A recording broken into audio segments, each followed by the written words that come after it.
দিয়েছিল পুতিন বেদনাদায়ক জবাব দেবেন। গেল কয়েকদিন আগে রাশিয়ার অভ্যন্তরে পুতিনের হার্ট খ্যাত যে যুদ্ধ বিমানগুলোর ঘাঁটি আছে, চারটা ঘাঁটিতে একযোগে ড্রোন হামলা চালিয়েছিল ইউক্রেন। গেল 72 ঘন্টা যখন এই সেলিব্রেশন করছে ইউক্রেন, তখন প্রস্তুতি নিচ্ছিল রাশিয়া কিভাবে এর কঠিন একটা জবাব দেওয়া যায়।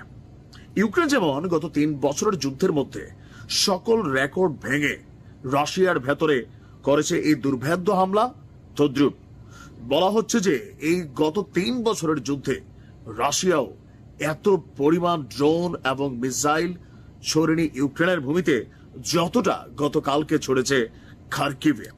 দর্শক, রাশিয়া ইউক্রেন যুদ্ধে নতুন মোড়। যেই যুদ্ধ প্রায় নিভৃত অবস্থায় ছিল ট্রাম্পের ক্ষমতা গ্রহণের পর, কিন্তু ইউরোপীয় ইউনিয়ন এবং যুক্তরাজ্যের সহযোগিতায় সেই নেবু দ্বীপ আবার জ্বলতে শুরু করেছে, আঘাত এনেছে খোদ রাশাতে। সুতরাং জবাব তো তাকে নিতেই হবে। ইউক্রেনের দ্বিতীয় বৃহত্তম শহর খার্কিভে গতকালকে বিশাল ড্রোন হামলা চালিয়েছে রাশিয়া, আর এই হামলায় নিহত আহতের সংখ্যা এখনো গণনা চলছে।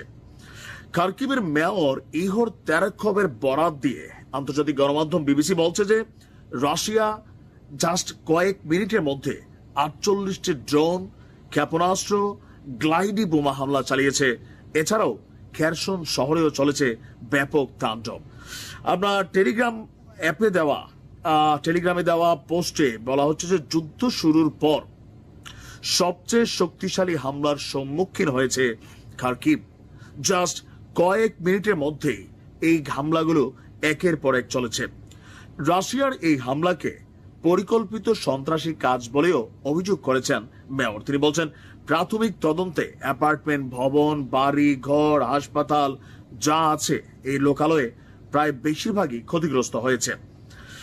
বিবিসির প্রতিবেদনটি বলছে, খার্কিভে সম্ভাব্য ক্ষেপণাস্ত্র হামলা চালাতে পারে দ্বিতীয় ধাপে রাশিয়া, আর এই জন্য চালানো হচ্ছে আপনার সতর্কতা জারি।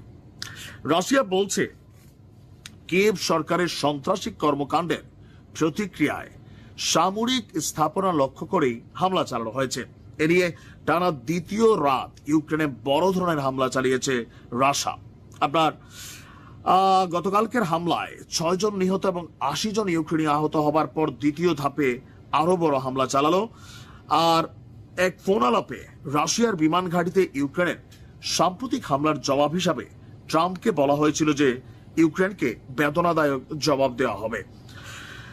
আর আমরা যদি দেখি এই মুহূর্তে বিশ্লেষকরা বলছেন রাশিয়ার এই পাল্টা আক্রমণ এবং ট্রাম্প পুতিন কথোপকথনের মধ্য দিয়ে এটা স্পষ্ট যে চলমান এই যুদ্ধ আরো মোড় নিতে যাচ্ছে। আর আমরা দেখেছি যুক্তরাজ্য প্রায় 1 লক্ষ ড্রোন দিতে যাচ্ছে আপনার ইউক্রেনকে।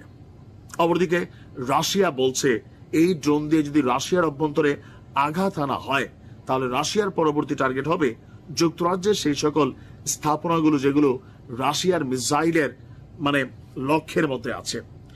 অপরদিকে যুক্তরাজ্য তাদের প্রতিরক্ষা খাতে ব্যাপক বৃদ্ধি করেছে। আরেকদিকে আমরা দেখছি জার্মান তারাও যুদ্ধের প্রস্তুতি নিচ্ছে। কি ঘটতে যাচ্ছে? মাঝখানে যে আলোচনা চলছিল, বৈঠকের কথা চলছিল, সকল কিছু এখন আউট অফ গ্যালারি। খেলবে পুতিন, দেখবে দুনিয়া।